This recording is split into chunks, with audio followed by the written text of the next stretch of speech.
ಹಲಸಿನ ಹಣ್ಣಿನ ಗಾರ್ಗಿ ಅಂತಾರೆ, ಕೆಲವು ಕಡೆ ಹೆಣ್ಮಣ್ಕ ಅಂತಾರೆ. ತುಂಬಾ ಟೇಸ್ಟಿ ಆಗಿರುವ ಹೆಣ್ಮಣ್ಕ ಮಾಡೋದು ಹೇಗೆ ಅಂತ ಈ ವಿಡಿಯೋದಲ್ಲಿ ನೋಡೋಣ ಬನ್ನಿ ಫ್ರೆಂಡ್ಸ್. ದೊಡ್ಡವರಿಂದ ಹಿಡಿದು ಚಿಕ್ಕವರಿಗೂ ಕೂಡ ತುಂಬಾ ಇಷ್ಟ ಆಗುತ್ತೆ ಈ ಹಲಸಿನ ಹಣ್ಣಿನ ಗಾರಿಗೆ. ಮಾಡೋದು ಕೂಡ ತುಂಬಾ ಸುಲಭ. ಇವಾಗ ಇಲ್ಲಿ ಸ್ವಲ್ಪ ಬೆಲ್ಲವನ್ನ ತಗೊಂತಾ ಇದ್ದೀನಿ. ಬೆಲ್ಲಕ್ಕೆ ಸ್ವಲ್ಪ ಅನ್ನನ ಮಿಕ್ಸ್ ಮಾಡ್ಕೊಳ್ಳೋಣ, ಸಾಫ್ಟ್ ಆಗಿ ಬರ್ಲಿ ಅಂದ್ಬಿಟ್ಟು ನಾನು ಅನ್ನನ ಹಾಕೊಂತಾ ಇದ್ದೀನಿ. ಬೆಲ್ಲ ಚೆನ್ನಾಗಿ ಅನ್ನ ಜೊತೆ ಕರಗಲಿ. ಇವಾಗ ಅನ್ನ ಬೆಲ್ಲ ಸ್ವಲ್ಪ ಕರಗಿದೆ. ಇವಾಗ ಚಿಕ್ಕದಾಗಿ ಕಟ್ ಮಾಡಿ ಇಟ್ಕೊಂಡಿರೋ ಹಲಸಿನ ಹಣ್ಣನ್ನ ಹಾಕೊಂತಾ ಇದ್ದೀನಿ.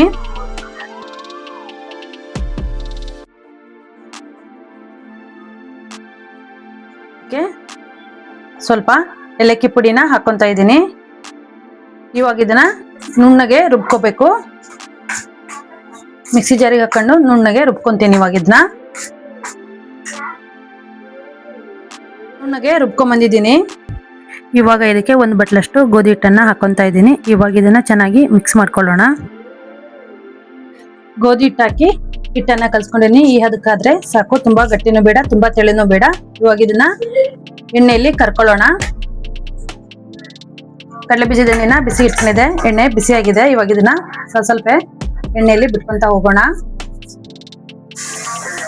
ಉರಿ ಜಾಸ್ತಿ ಇಟ್ಕೋಬಾರ್ದು, ಸಣ್ಣ ಉರಿಲಿ ಇಟ್ಕೊಂಡು ಎಣ್ಣೆಯಲ್ಲಿ ಕರಿಬೇಕಾಗುತ್ತೆ.